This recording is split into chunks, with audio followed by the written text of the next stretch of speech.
Hi guys, today I'm going to show you this HY-320 projector. It's a very small, super lightweight, ultra portable projector. The native resolution is 720p, but according to the specs it supports also playing videos of 1080p, even 4K. Has built-in dual-band Wi-Fi, 2.4G, 5G, and even supports the new super fast Wi-Fi 6 standard. We have a manual focus, but automatic vertical keystone correction, and comes also with a very special stand. So I'm going to take it out of the box, show you what you get, how to set it up, and how good the quality of the projection really is. So everything comes nicely protected in the box, very important for such sensitive items. And so here we go. Comes also with this lens protector foil, but it doesn't have a lens protector lid. And so here's the manual focus, easy to use. Here again, the model type, by the way, has 12,000 lumen brightness. And so here's the back with the power port and standard HDMI and standard USB, so we can connect it, for example, also to a computer, DVD player, or play videos from a USB stick. We have decent size ventilation, also more ventilation here in the front. And then we have this very special stand. You can see it's absolutely stable, even straight, but of course we can point it pretty much straight up to the ceiling. That's very unusual, difficult to find, I would say, something like that. So great to lay in your bed, project everything straight to the ceiling. That would be perfect here. On the other hand, we don't have a standard tripod mount, but do we really need it when we have this absolutely awesome stand? And so here's the accessories. Yeah, we get really a lot. Comes with a standard size HDMI to HDMI, but it's a really special one. We have it with this 90 degrees angle. I love it, much easier to use here in the back. Power cable, 2-prong. Comes also with this pretty much standard remote control. Of course, we don't get the batteries, so we need 2 AAA batteries. Comes also with this instructions manual.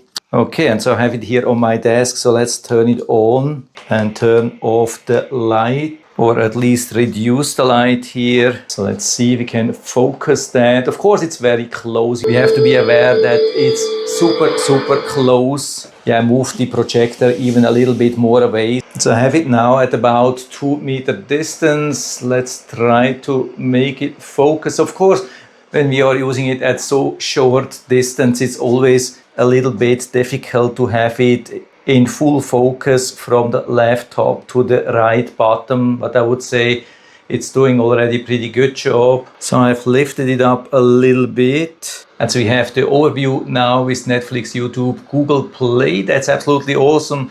So we can install pretty much all the apps and use, for example, streaming apps or small gaming stuff. You also have the settings here with the network settings, with the Wi-Fi, then Bluetooth, language settings, other settings, projection settings, audio settings, date, time, and more. So let's see what we can do in the projection settings. Here we have the screen zoom, the projection mode, and the keystone correction. So let's use the automatic mode, or we can also use some initial angle correction. Really interesting function. Of course, we can also use the manual keystone correction. So you can see we can move the screen here a little bit to the side on the lower part. As soon as we like it, we confirm with the OK. And so I think we have a perfect rectangle. And so like that, we can not only use it for vertical keystone correction, but also for horizontal keystone correction. That's pretty cool. And so let's say we have a really nice image from the left top to the right bottom. Yeah, turn off the remaining light. The only shade is coming from the background, has nothing to do with the projector.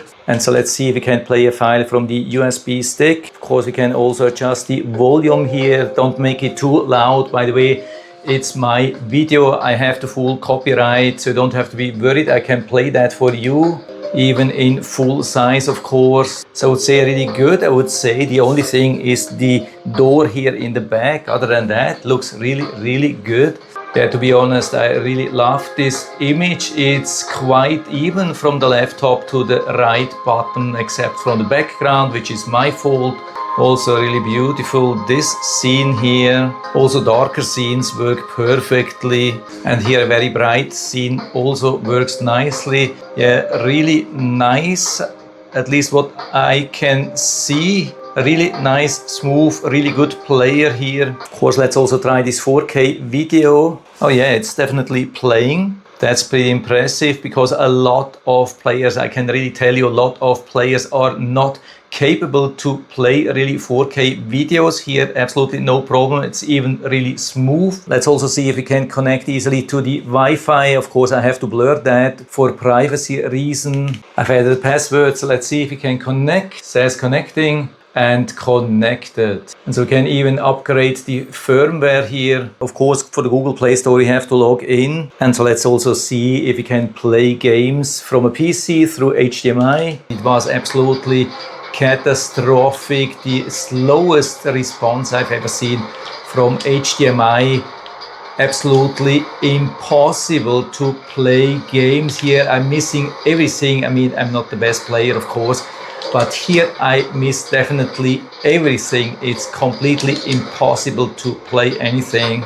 Yeah, I haven't tested everything because it's definitely not worth to test everything. Gaming was super slow. I think the slowest or the most lags, biggest delays of any HDMI connection I've ever seen. It's completely impossible to do some gaming. Also, the response here from the remote control, sometimes it works, sometimes it almost does not work at all. So on average, I have to click 10 times till something happens. So like that, you cannot use settings efficiently, start something, watch videos. It's just not working. Also, what I didn't like was these angles here. Can see there is no fine tuning here, so either you have it like that or like that or like that, nothing in between.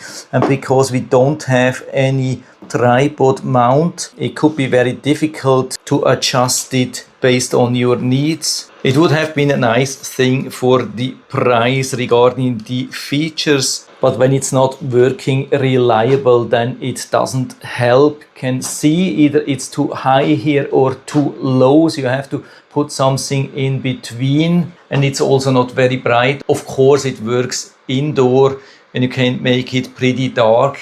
There wouldn't be a problem. I think the lens is quite okay. Brightness, of course, not super bright, but also okay, I would say. Biggest disadvantage for me, definitely the slow response. I don't know why that is, because the player for 1080p and 4K is actually pretty fast, one of the fastest players I've ever seen, but everything else super slow, so it's definitely not working for me. And if you're still interested, you can find the link to the Amazon listing down in the description of the video. And so I hope I've been able to help you a little bit and show you some interesting things here. If you liked the video, give me a thumbs up, subscribe my channel. Thanks for watching. See you next time.